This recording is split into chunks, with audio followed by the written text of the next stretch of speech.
Welcome, welcome, welcome. My name is Dexter Voisin, and I'm the dean here at the Mandel School, and it's so great to see all of you here in person, as well as all of those who are joining us on the live stream. So we know what we're all here for, to celebrate our Mandel Leadership Fellows. Now, a few factoids that some of you may not be familiar with. Our fellowship program is modeled after adapted Israeli programs supported by the Mandel Foundation. And we want to say a heartfelt thanks to the Mandel Foundation for their generous support of the program. Yeah, someone is clapping. Yes, let's give them a hand. Thank you. Now, our program is now in its 11th year, and it was designed by Dr. David Beagle after extensive community consultation. The first cohort was enrolled in 2012 with 5 direct practice students. In 2015, the program expanded to 7 students and included community practice social change students. Now, the Lewis Stokes Fellowship was later folded into the program, and you'll hear also from our Mandel Leaders Fellow, who is also a Lewis Stokes Fellow. Now, the program is simple, clear, and strategic. We identify emerging social work leaders with strong academic records, and many of these folks are coming from the Peace Corps, City Corps, AmeriCorps, just to name a few.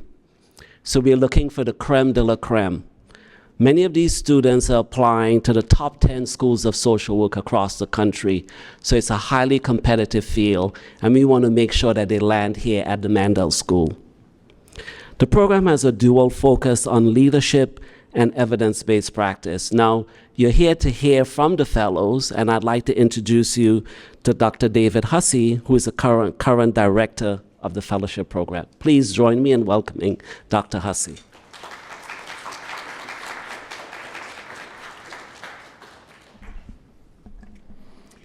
Thank you, Dean Voisin, for that warm welcome.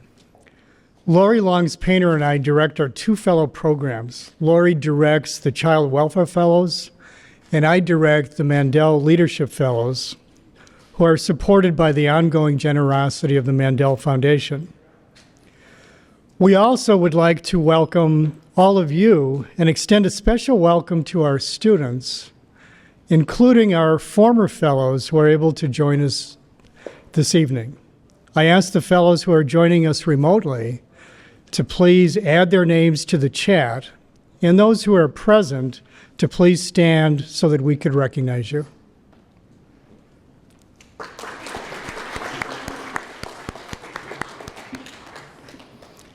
The capstone presentations are the culminating learning experience of the students in our fellows program. This evening, we have 8 capstone presentations, 2 from the Child Welfare Fellows and 6 from the Mandel Leadership Fellows. The fellows examine compelling practice issues and typically propose practice-based innovations and solutions. Our fellows represent all of our students, and these capstone projects magnificently illustrate the depth and breadth of social work practice and the early grasp that our students have on advanced practice issues and dilemmas. The capstone projects are typically completed over the course of 1 or 2 semesters and are often conducted with the help of faculty, field supervisors, and our Mandel Leadership Fellows. Several of the mentors are here this evening, so please enter your names in the chat or stand and let us thank you for the wonderful work you do as mentors. Please stand.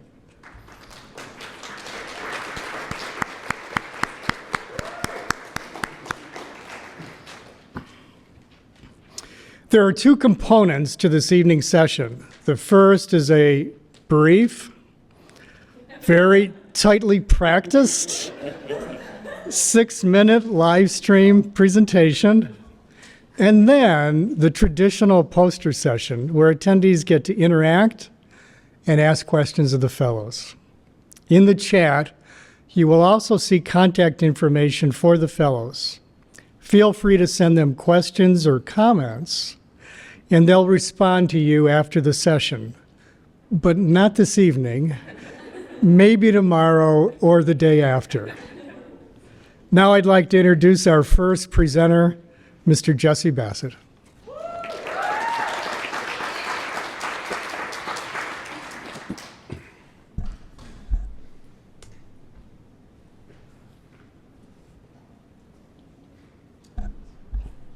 I think we're looking for a different PowerPoint. There's a clicker. That's me. There we are. Good evening, everybody.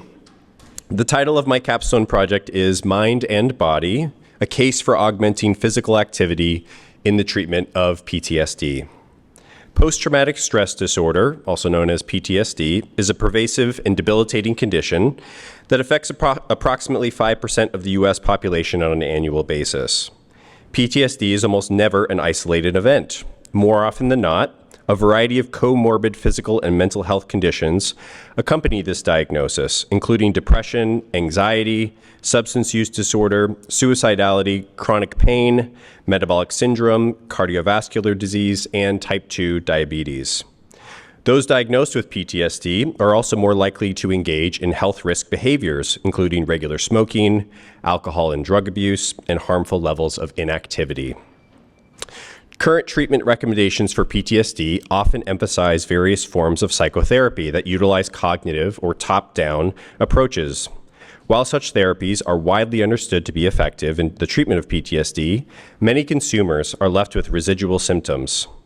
In addition, cognitive-based approaches do not treat the aforementioned comorbid health conditions. This project proposes a more holistic and potentially effective approach to the treatment of PTSD by augmenting physical activity with psychotherapy. A growing body of literature shows that by employing body-based or bottom-up approaches to the treatment of trauma, individuals can experience improved outcomes in both mental and physical health. So, what is physical activity and why the use of this term? I was drawn to physical activity with this definition. Physical activity is any bodily movement produced by skeletal muscles that results in energy expenditure. Physical activity is also planned, structured, repetitive, and purposive. These two descriptions capture the spirit and essence of what this project sought to understand. First, whether cultivating bodily movement in an intentional way can aid in the recovery of trauma, and second, what are the parameters to physical activity that will provide this benefit? And it turns out that physical activity can provide a significant benefit in the treatment of PTSD. In reviewing relevant literature, a variety of interventions are effective, including yoga, running, biking, resistance training, dancing, sports, and, if you're lucky enough to live by the ocean, even surfing. Length of interventions ranged from 30 to 60 minutes over a 3 to 12 week period. These interventions were tested as standalone treatments and via augmentation with psychotherapy. Across studies, researchers found consistent benefits from physical activity as an intervention. These benefits include the reduction of symptoms such as arousal and reactivity, avoidance and numbing, and chronic pain. Physical activity also appears to reduce health risk behaviors like smoking and drinking. And physical activity improved cognitions, mood and emotions, sleep quality and duration, health preventative behaviors, and attunement to one's mind and body. So what are the opportunities, limitations, and implications for social work practice? First, research points to physical activity alone and when in combination with psychotherapy can reduce symptoms of PTSD and improve overall well-being. In fact, augmenting physical activity with psychotherapy provides greater benefit to consumers compared to psychotherapy alone. Second, it's good news for practitioners and consumers that a variety of activities can provide this benefit. Clinicians and consumers can pull from a large menu of options that fits the consumer's interests, skills, and motivations. Third, frequency, duration, and intensity seem to play an important role in this process. There is a dose-response relationship between the length and intensity of physical activity and the reduction of PTSD symptoms, especially hyperarousal, avoidance, and numbing or dissociation. For example, the more miles biked in any given week resulted in greater reduction of symptoms overall. Similarly, physical activity with moderate to vigorous intensity provided greater benefit than light to moderate intensity. Understanding this, clinicians can work with consumers to progressively increase activity, duration, and intensity over time to improve outcomes.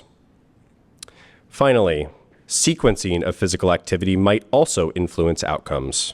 For example, one study tested augmenting physical activity before and after sessions of prolonged exposure therapy and found that the group who engaged in physical activity after sessions experienced larger reduction in symptoms. So it is recommended that clinicians work with consumers to consider some form of movement after psychotherapy sessions to help regulate and ground their central nervous systems. There are a number of risks and barriers as well as limitations in this project, including the reality that physical activity can pose a risk to the health of individuals if they push too hard or overexert themselves. I'm sure some of us have experienced that before. Some consumers also have limited experience and or exposure to various forms of physical activity, so there may be a knowledge and confidence deficit. And some consumers also bring negative associations or experiences with physical activity, so finding something they can enjoy may take some time. And finally, some consumers do live with physical disabilities that make activity of this kind a challenge. However, the underlying mechanisms of change likely apply even to the smallest of movements. So while this is an exciting and growing body of literature in the treatment of PTSD, more research is needed to deepen our understanding of the mechanisms of change, populations for whom this works best, and timing and duration of these interventions. However, it is clear that physical activity is a promising, accessible, and relatively low-cost intervention that can be a powerful tool for clinicians and consumers to use for mind and body in the treatment of PTSD. Thank you.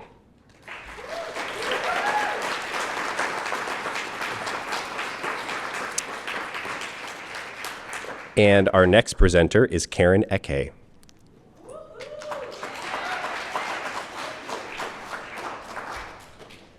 Okay, so my name is Karen Eke, and my project is Collective Care, reflective group supervision to build, can y'all hear me? Reflective group supervision to build resilience in MSW students. So this grew out first from my experiences in my field placements. My first year, I got to participate in wonderful group supervision with my mentor and so many veteran social workers, and I got to see them mutually process what they were going through, share resources, and really dig into each other's knowledge and support each other. And then in my second year, I had the great fortune to be a part of a training cohort of psychology interns, counseling interns, other social workers, and I got so much out of that. That is so much a part of why I know I will be a good social worker going forward. We got feedback from each other, we shared support. I deepened my practice because of supervision. And when I saw the other people in my classes, I noticed that that was a thing that they were missing. The ability to share support, the ability to lean on each other and to learn from each other inside the classroom. As such, I think that group supervision is a wonderful way to reduce burnout and to grow support between students. And I think it's also a way for all of us to invest in collective care. Just the idea that, and I'll use the quote, the separation of the person from the collective, as well as the separation from of the personal from the professional, is conceptual, not factual. The idea that we are separate from the work that we do, or that we can take ourselves away from the collective that we are a part of, I think is more of a concept, but in reality, we're one and the same. We bring ourselves wherever we go. So for the purposes of my project, burnout is being defined as, or characterized by, emotional exhaustion, lack of personal self-efficacy, and depersonalization, just that feeling, that overall feeling of, I don't know if I can do this. I don't know if I'm ready for what awaits me at work. And the demand support control model was also really important for me because it shows that when in professions like social work that have a high amount of demand, where student interns have very little control over the work that they do, and when that is met with very little support, that really that contributes to worker stress and depression. So my solution to this is the implementation of reflective group supervision in field education courses. This is based on the theoretical approach of relational cultural theory, just the idea that growth fostering relationships are sources of mutual support and empathy. The idea that we learn best together and we heal best together. So the idea is building into and leading on those relationships to grow and support each other. This would happen ideally in the field education classroom because that's already the setting where we learn so much about field education. That would be the best place to implement this. And also as a part of that curriculum, I would recommend mindfulness-based stress reduction coursework. I think the idea that we support each other and we use proven practices to help reduce the stress that we feel in our field placements. I found a lot of great research for this that I'll dig into more when you come to my poster, but I found that providers who were able to participate in group supervision found that they were able to give meaningful growth promoting, and feedback to each other, which is transferable to other settings. Those who were able to engage in reflective supervision reported feeling supported and restored, enabled, empowered, and having a sense of agency. We know the benefits of mindfulness, that it helps to lower the risk of secondary traumatic stress and compassion fatigue and burnout, and it is also positively correlated to compassion satisfaction. And again, coming back to the idea of collective care, the opportunity to engage in collective care through community building, group therapy, and other forms of connection is essential to whole self-healing. There are obviously barriers to this. The idea of building vulnerability amongst a first year group of students who don't know each other is hard. It's going to take strategic norms and intentionality from the people who are leading that class, as well as their own personal practice of reflection being brought into that space. And then it will also require a mindset shift from self-care and what we as individuals can do to keep ourselves in the field and going strong, and what we all can do for each other, and how we are all responsible for each other's healing and growth in field placement and in this profession. But there are so many opportunities, the opportunities to mutually invest in each other, to be a part of each other's growth and well-being, as well as to create some authentic touch points between field instructors and students about the work that we're really doing. So that's it for my presentation.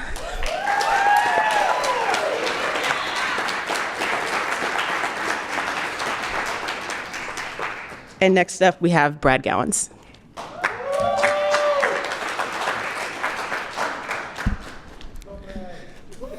Thank you.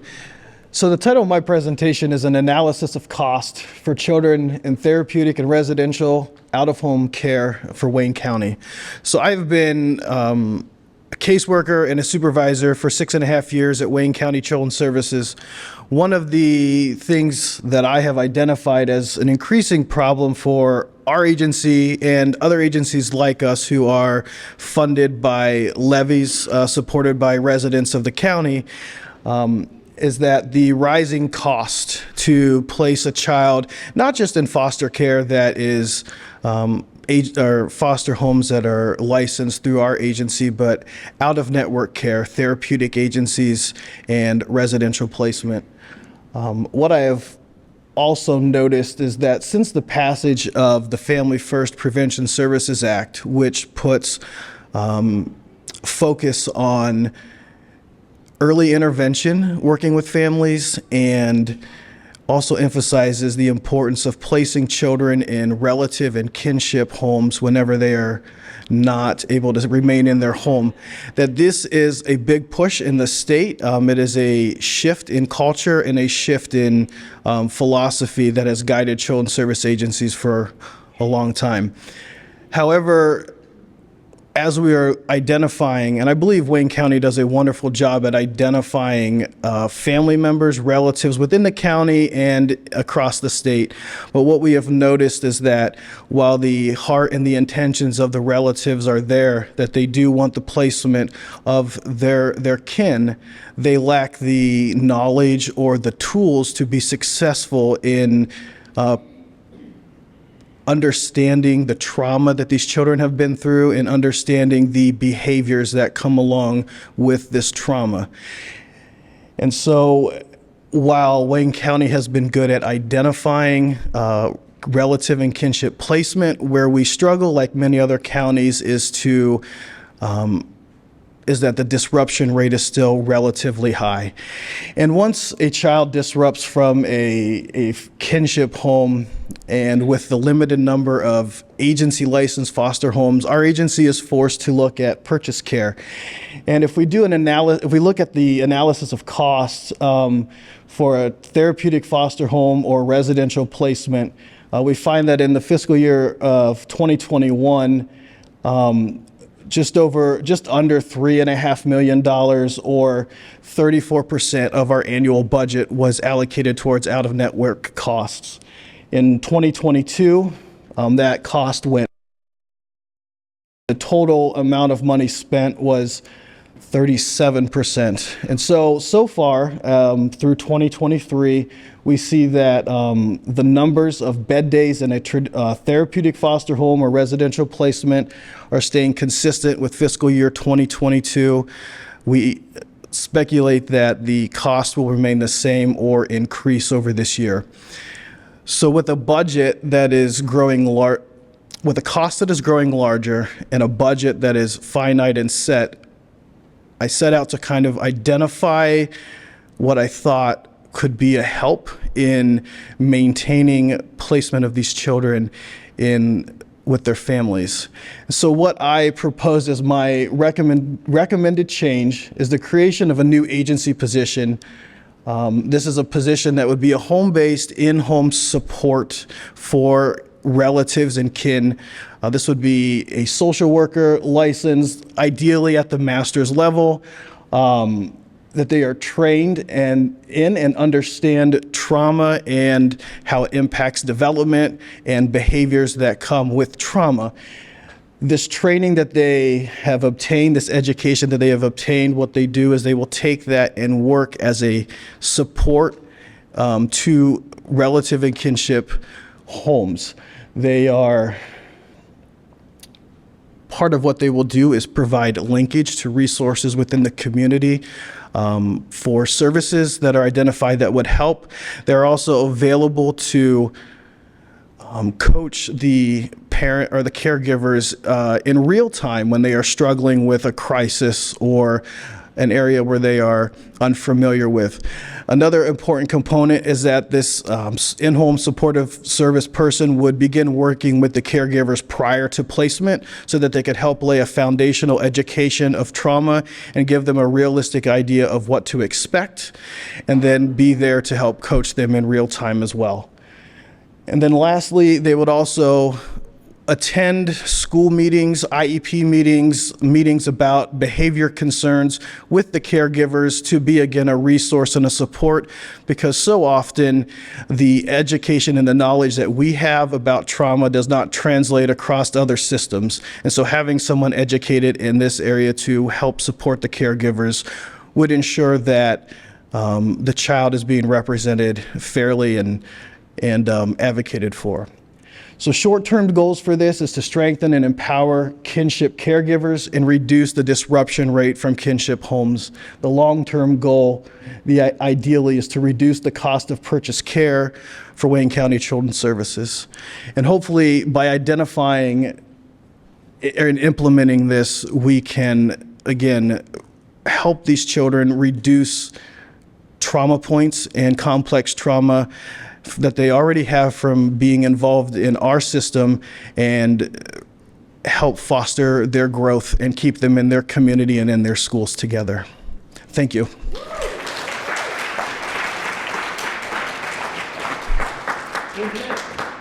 And next, I would like to introduce Ada Jackson.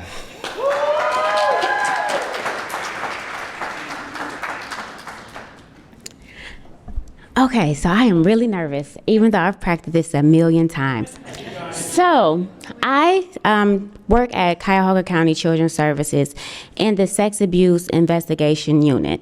However, in going to work, I noticed during the pandemic specifically, a lot of kids started staying in the building. I had no idea when I started this project in field, it was like the biggest onion. And as I start peeling off layers, I was like, oh, okay, this is serious.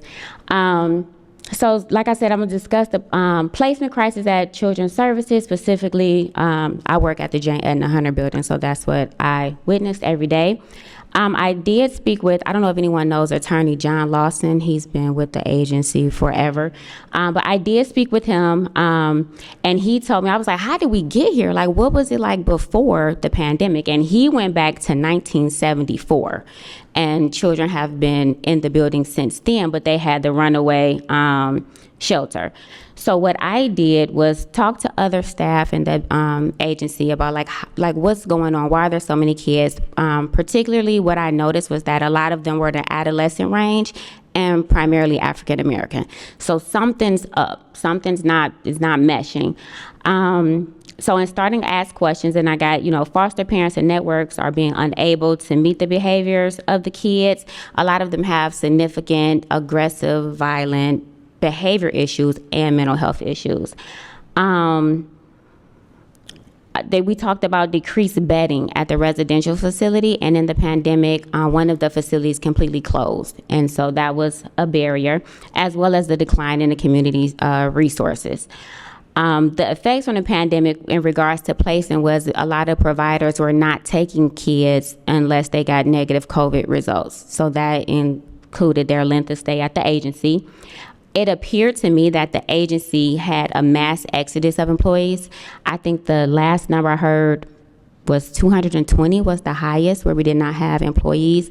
And when I say employees, that includes the staff that are supposed to be at the child care center to watch the children that are in agency custody seeking placement.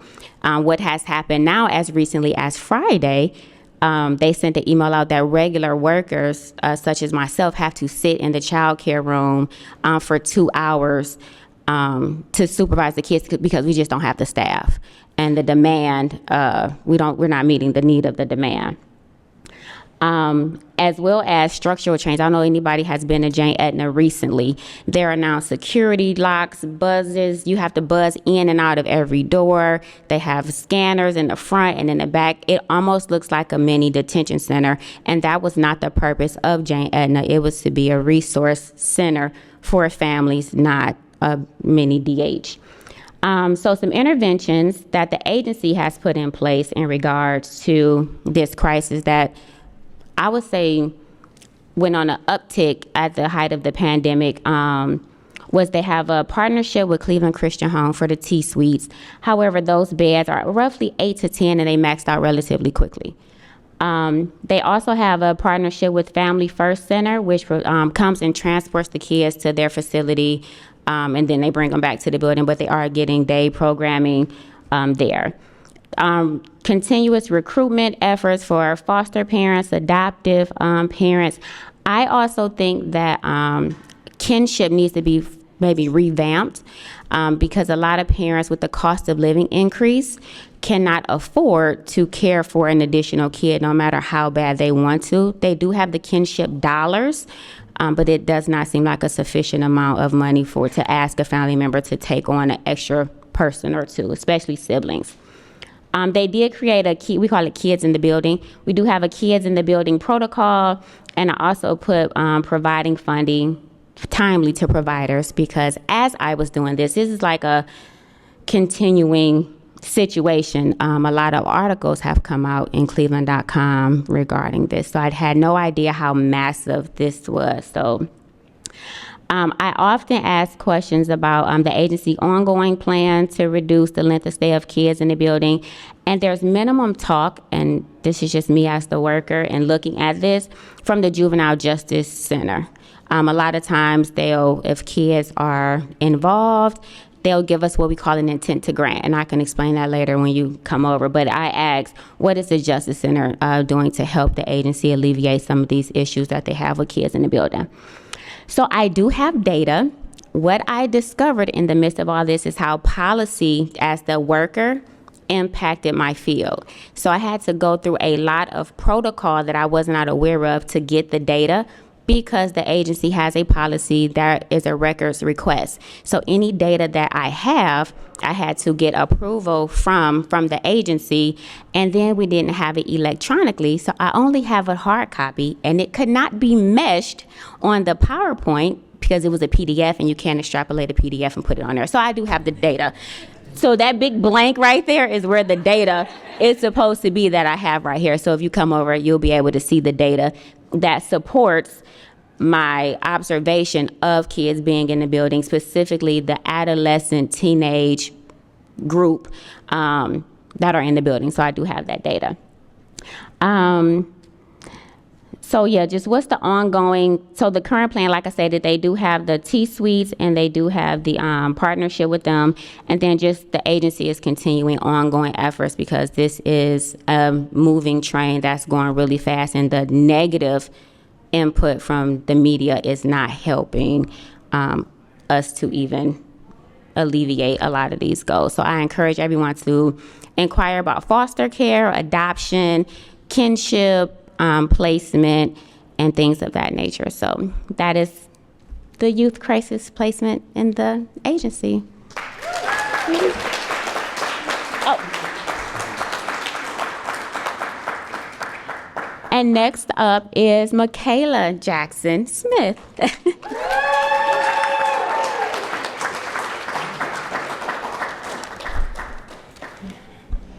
Good evening. My capstone is entitled Sensing Our Way to Healing, Incorporation of Sensory-Based Approaches into Youth Residential Treatment. So before I formally begin, I would just like to invite you to turn your attention inward towards your own breath. And if you find it being shallow, I encourage you to just maybe deepen it into the belly as I give you this presentation. And hopefully it will become clear why I suggest this. So just to start with a few statistics that really indicate how much our youth are suffering today, as you've heard from some of my colleagues. 1 in 3 adolescents report persistent feelings of sadness or hopelessness. 1 in 3. And 1 in 5 have seriously considered suicide. In residential treatment, we are working with those ones, right? Many of them have experienced mental and behavioral health issues that are disproportionate from the broader population. In addition, there are disproportionate trauma histories in this population. 92% of youth in residential care with trauma history, which is the majority of youth in residential, have experienced multiple traumatic events, which classifies as complex trauma. Now, the interesting thing is that oftentimes these traumatic symptoms that are directly tied to these chronic toxic stressors in their lives do not necessarily rise to meet the level of diagnosable PTSD.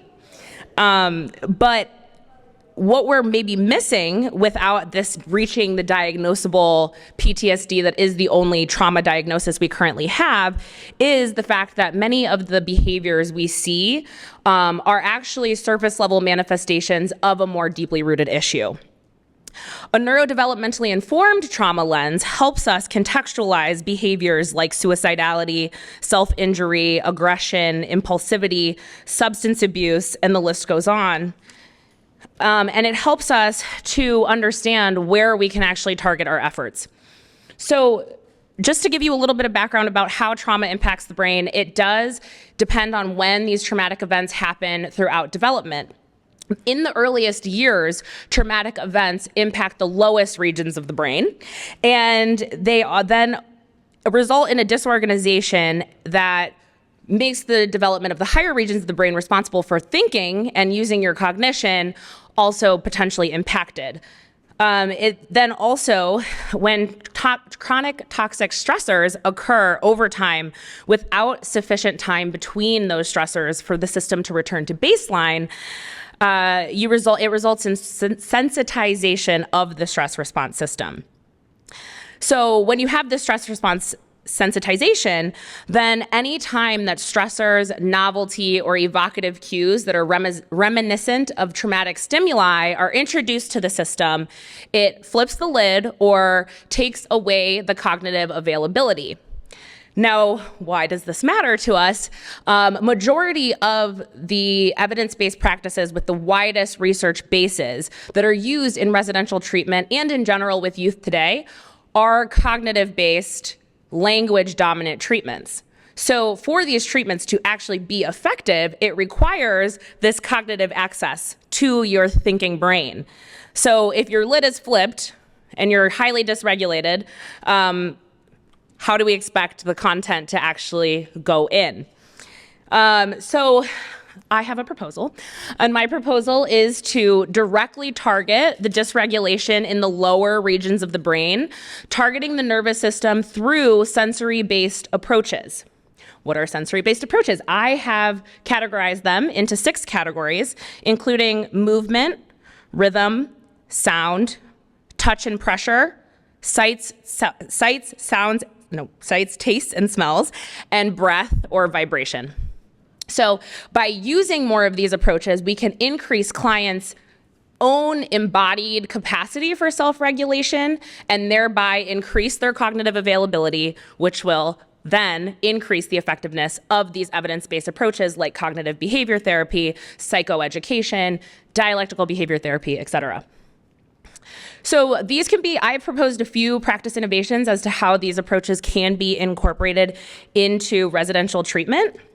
And first and foremost, it is to help individual clients identify the somatosensory needs that are individual to them, as well as the approaches and techniques and equipment that works for them. This should be highly individualized and encouraging autonomy over this discovery process. Then we can also incorporate these approaches into individual therapy sessions, as well as group treatment, where we're dealing with groups of dysregulated youth and the emotional contagion of that. And we can then also incorporate it into transitions within the treatment milieu. We know for young people developing brains, transitions are inherently difficult, and especially when we're dealing with the sensitization in the stress response system. These approaches could be anything from jumping on a mini trampoline, doing yoga, kinesthetic activity, diaphragmatic breathing, as I recommended earlier. And I have a lot more examples I would love to share. And I think it's really interesting to highlight that many of these approaches may look like play, and they also may be reminiscent of practices that have been used for centuries by Black and Indigenous cultures as well as other cultures around the world. And that provides a plethora of data that we should really take seriously. It is, anecdotal data, but it's meaningful. Now, the research does show and support that these approaches can reduce the use of re-traumatizing practices that have traditionally been used for behavior management in these settings, such as restraints and seclusion. It can increase both the felt sense of safety and safe behaviors. It can increase body awareness, the capacity for attachment, and the capacity for connection, among other things. And so, while these results are really promising, there is a lack of evidentiary research, a lot of explanatory and anecdotal research, so more is needed in this area to prove what is experientially known. And lastly, I really don't want to overstate the significance of what I'm telling you today. I am just graduating. But I do humbly ask you to just consider youth residential treatment as a microcosm for all settings in which we work with our highest need, most vulnerable populations who have experienced complex trauma at the hands of the systems and individuals meant to care for them. As social workers, it is our duty to find alternatives to approaches that are antithetical to everything we know about healing. Healing requires relationship, it requires community, safety, and self-efficacy. Isolating, restraining, and locking away people will only perpetuate intergenerational cycles of harm. And I am confident that using more of these approaches will help people gain an embodied sense of self-efficacy that is required for not only individual, but also intergenerational healing. Thank you.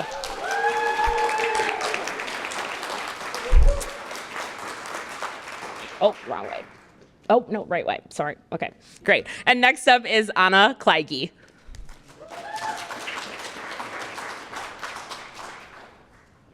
All right. My capstone is Under Pressure, an intervention for parents with teenagers in high-achieving schools. So I just want to start by getting us into the mindset of these students who attend high-achieving schools by reading you off some quotes from sessions we've had together. I had an 8th grader come into my office the other day, plop down on my couch, and tell me, "I'm falling behind. I don't even know what my top college choice is." I hear comments like, "I'm only as good as my test scores," or "Who am I if I'm not a good skater?" all the time. And one of the most concerning comments that I've heard was, "I can't take time to have friends. Everyone else will be working harder when I am, just hanging out with people? I need to just focus on being the best." So I started researching students who attend these high-achieving schools, and I found that they're actually a high-risk population. They have higher rates of internalizing problems like anxiety and depression, as well as externalizing problems like substance and alcohol abuse, as well as non-suicidal self-injury. And so I was really wondering, why? Why are these students who are attending these supposedly amazing schools at high risk? And through the literature, I found 6 different reasons for why. So these students experience an immense amount of achievement pressure, along with parental criticism. Then, when these students are isolated from their parents and have limited after-school supervision, they are more likely to have adverse outcomes. When we think about the substance use component of this, when parents are more relaxed around their teen's substance use, their kids are more likely to use and then develop problems later in life. And lastly, with social comparison, we see that individuals and families who are engaging more and more in social comparison, and think about social media and how much we compare ourselves, right? Those individuals are more likely to have adverse outcomes as well. And so I noticed this thread of that many of these reasons why connect back to things that parents could have control over. So I wanted to conceptualize an intervention that I could bring into my practice at a private practice that I was working through in my field experience, and provide some additional support for these students attending high-achieving schools. And so what I came up with was an intervention that spanned the course of 6 months. And parents would meet 3 times in a group setting and get both psychoeducation as well as skill-building exercises. And there are going to be 8 targets in this intervention. And these 8 targets are really coming out of the literature of what can help reduce high-achieving school student distress, as well as just looking at what bolsters these types of students. And so these 8 targets for the intervention include looking at parental well-being, so developing parents' own sense of self-care, de-emphasizing achievements in the home, focusing on building positive relationships with their teens, being a good role model for your kids, and what does that even look like? Developing social emotional skills along with communication skills, setting appropriate limits around substance and alcohol use within the home, and learning how to be vigilant for distress within their teens. And so why this intervention is an innovation is because what is currently being offered for these students is not only minimal at best, but could actually be harmful. And so right now, the interventions that are being provided these students include things like growth mindset, having an internal locus of control, or having some like good old-fashioned grit. And so none of these things are inherently negative, and they've actually been very helpful for some students. However, for these students, they are already working to their absolute maximum capacity. And then the intervention we're providing them is like, hey, just work a little bit harder and then you'll succeed. So we can see the danger in that. But there's also the other component of like, we're setting them up for a false reality, because many of these students can work as hard as they possibly can in the most difficult of classes and in all the extracurriculars that they can imagine. But when they're applying to a college, they can still be rejected despite all of that hard work. So what I've seen in practice is that we're setting them up for this crisis. And because we're telling them, you didn't get it because you didn't work hard enough. And what I see, not only are all of those mental health consequences we talked about at the beginning, but also just that their self-worth plummets because it was all because they didn't do something right. And so this intervention, I hope, is better than this because it's targeting the root causes of why these students are experiencing distress. And it's meant to create family change. So we're looking to create like environmental and attitudinal changes within the home to hopefully create innate capacities for these students. Because the reality is they're going on to high achieving colleges that are going to be high pressure. And then they're going into work environments that are going to continue to have high pressure. So it's really important that we're building these innate capacities.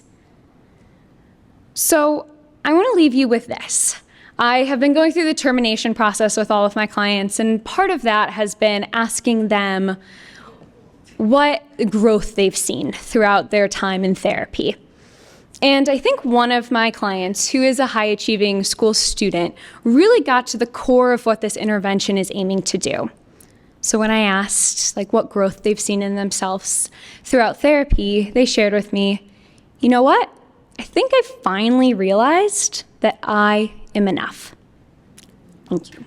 Thank you.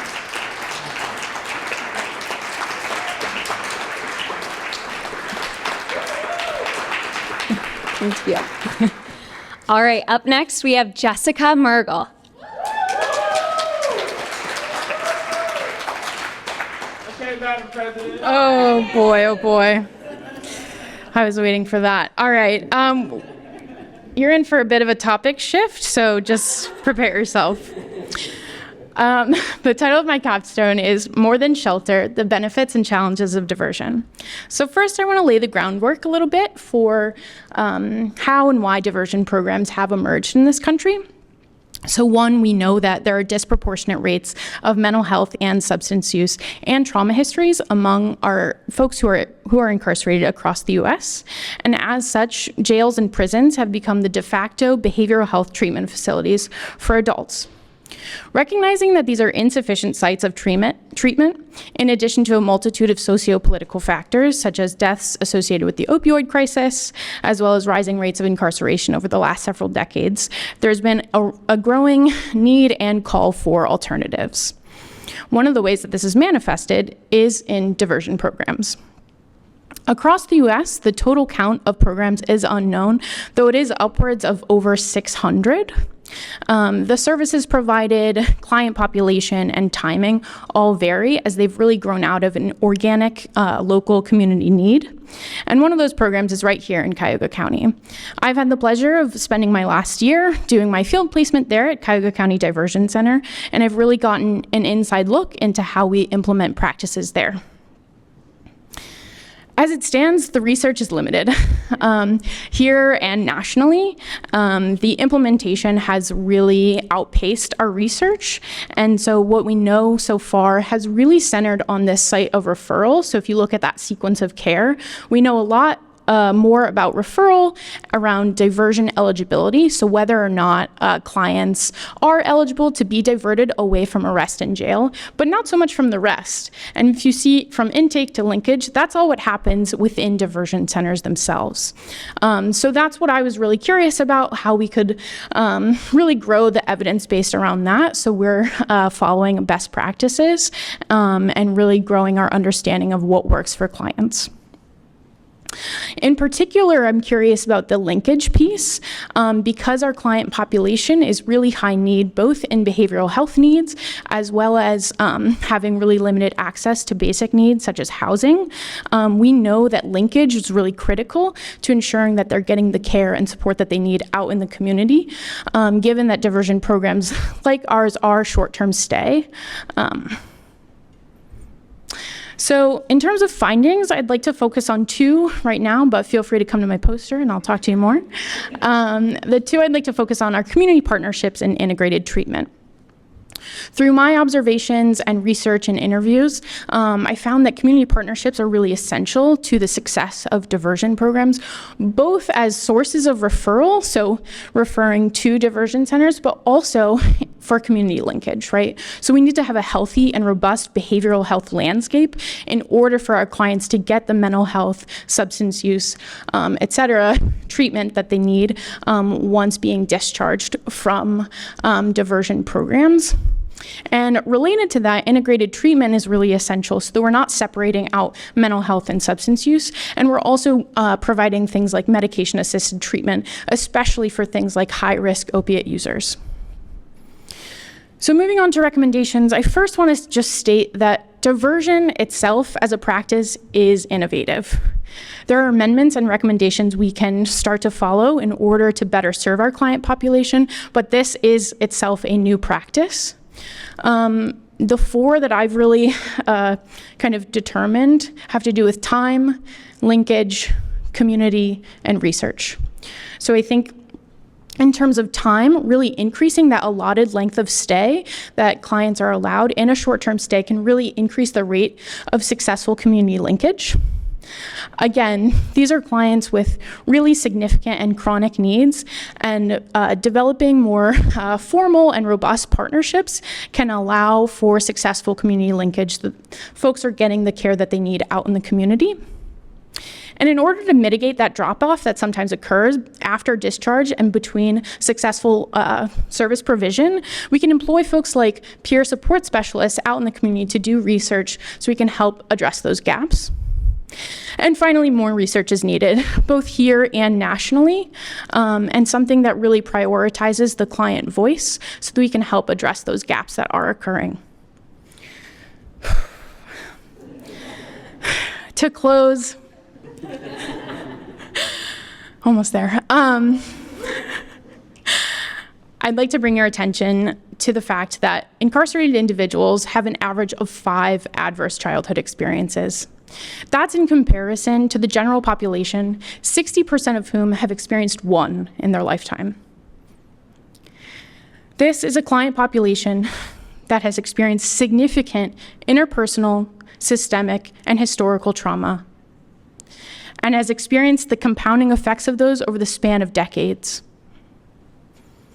They have not only been neglected and overlooked, but they have been harmed and punished.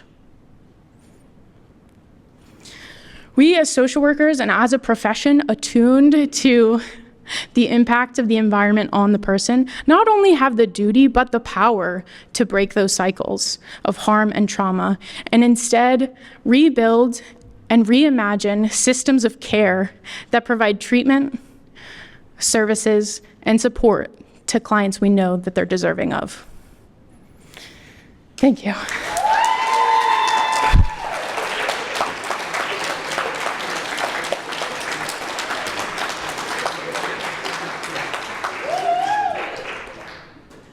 The next and final speaker is Garrett Wheeler.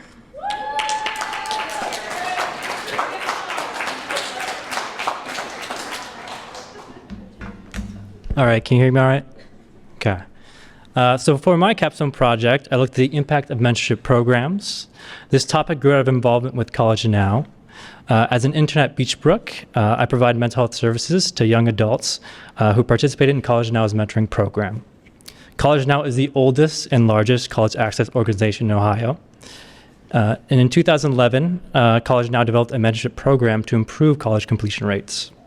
Despite the program's success, College Now would like to see more students attend and graduate from college. After speaking with the senior director of College Now's mentoring program, I was asked to provide information to help answer key questions. 1, What factors should be considered when pairing mentors with mentees? 2, at what point in college does mentoring have the most impact? 3, is peer mentoring more beneficial than other types of mentoring? And 4, what guidelines should be implemented to foster communication?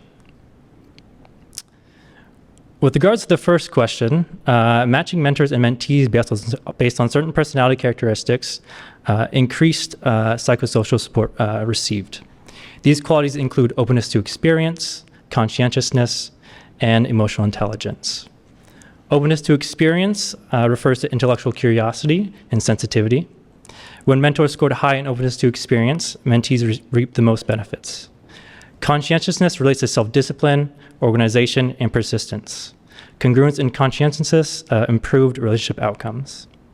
And emotional intelligence is the ability to perceive, understand, regulate, and express emotions.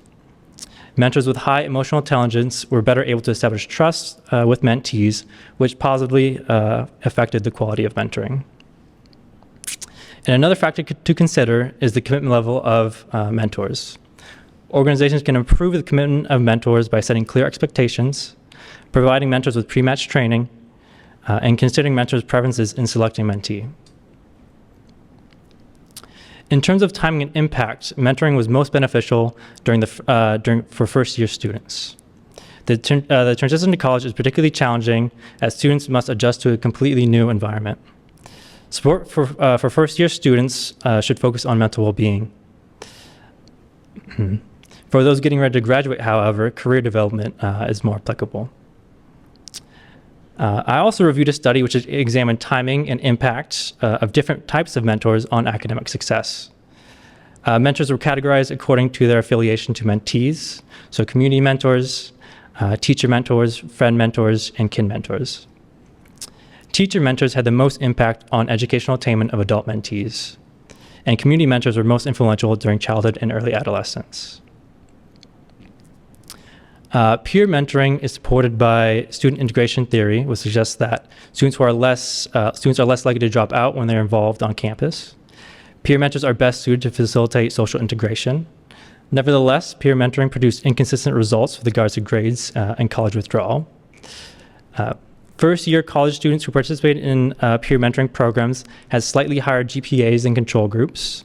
In addition, those who participated in peer mentoring were more likely to return the following semester.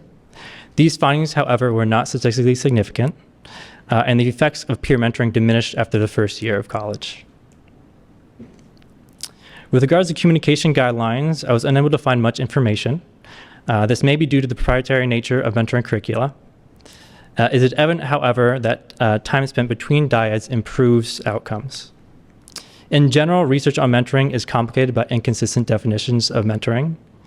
Further, studies on the subject often lack scientific rigor. Despite these shortcomings, research on mentoring is becoming more prevalent. I think that individuals are starting to appreciate the value of mentoring, and I'm sure that we have all, at some point, benefited from the support of a trusted mentor.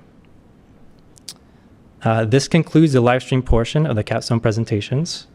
The fellows would like to thank all of you for attending and express our appreciation to the faculty, field supervisors, staff, and mentors who have helped us along our journey. The Leadership Fellows would also like to acknowledge the Mandel Foundation for its generous support of the Mandel Leadership Fellows program. We'll now transition to the live poster session and look forward to speaking more in depth with you about our Capstone projects.